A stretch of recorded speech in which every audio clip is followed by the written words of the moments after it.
welcome back to Allotment Life. Thanks for joining me for another week on the plot. It's a mixed weather day here today.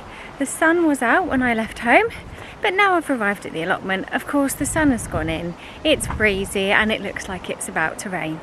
Today on the plot I really want to get the potato tops cut off, but whilst we're here in the greenhouse hiding from the weather, let's have a quick look around. I've still got cucumbers growing in here, Market More variety. I have one melon here,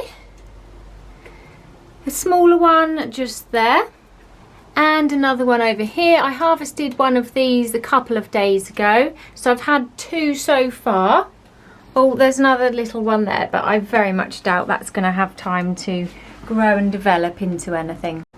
Also in the greenhouse I've still got lots of tomatoes.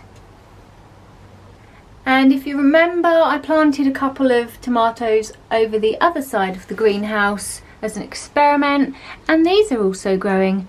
They're not ripe yet, however there are lots of tomatoes here, so I'm glad that I moved those over. First job on the plot, cut the potato tops off. It's too windy outside for you to hear me, so I'll chat in here and then head outside.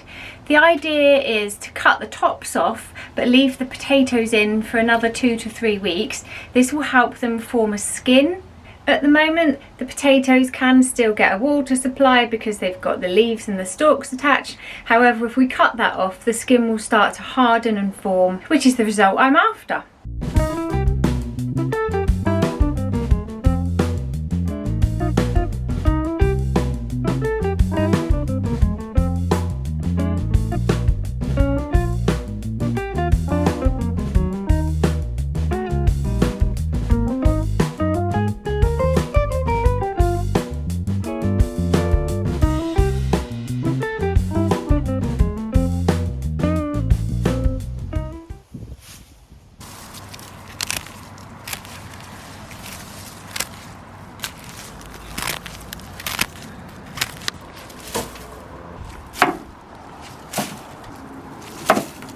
That's one very overflowing wheelbarrow, but 2 potato beds that have been cut back.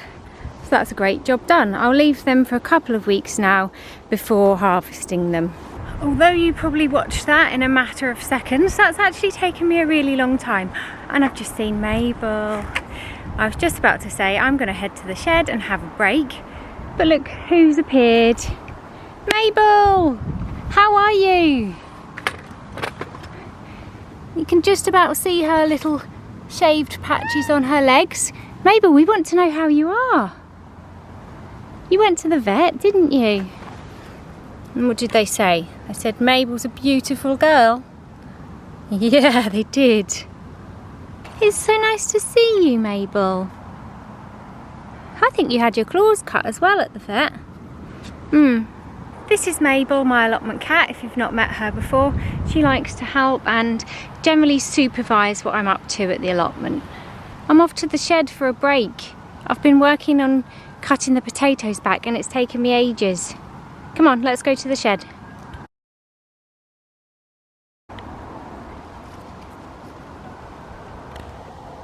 In you come.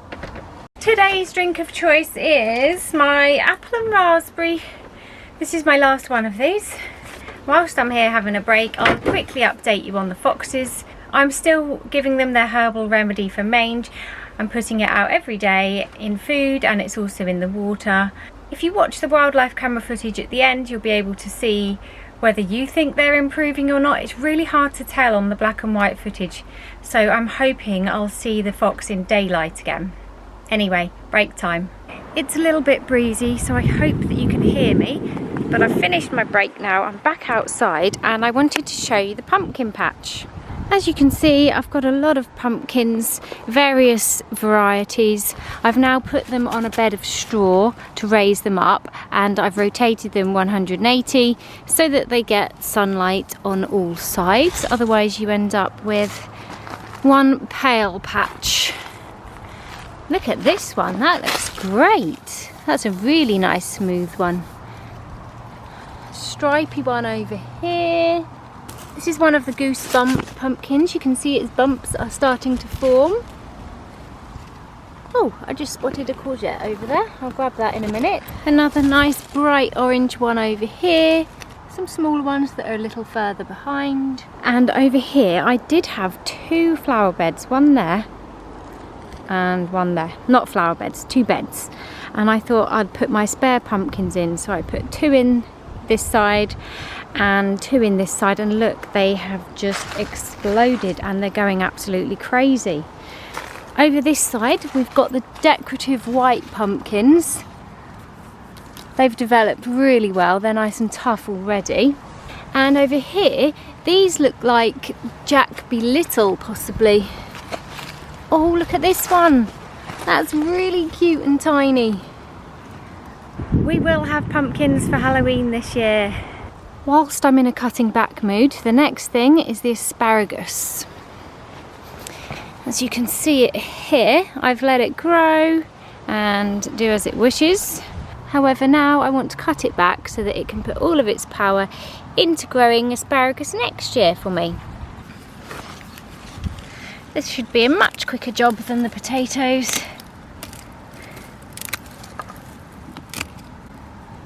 As there's a lot less foliage.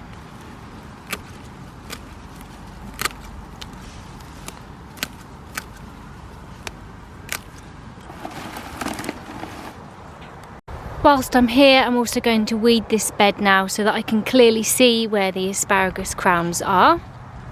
That was another good job done. It's getting really breezy outside now, so I'm back in the greenhouse to speak to you. However, I'm going to get my little trug and have a wander around the plot and see what I can harvest today.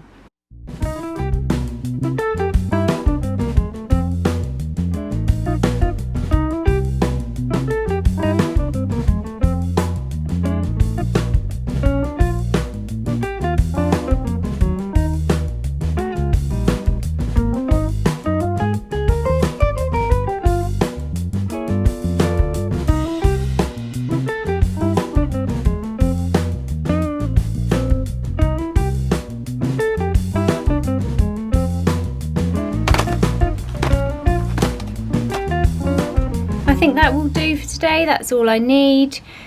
Courgette, cucumber, some spring onion and tomatoes. I've decided I'm going to harvest this melon. Let's set the camera up and get this on film because it's an absolutely beautiful specimen of a melon. I'm really proud of this one. Ta-da! That's a great size. The skin has formed nicely and the cracks have appeared. I'm going to take this home, slice it open and include the footage so that you can have a look at it. These were actually grown from the seeds that I saved out of a melon last year. As you can see, it's getting really windy now and the rain is starting to come. I think I'm going to call it a day and pack up there. I'm really pleased that I got all of the potato tops cut off and the asparagus cut back, and I'm glad that Mabel popped by to say hello. As usual, thank you all so much for watching. I really appreciate it, especially if you watch all the way to the end. The wildlife camera footage is coming up next and I'm going to try and rush back to the car before the rain gets too heavy. See you next week.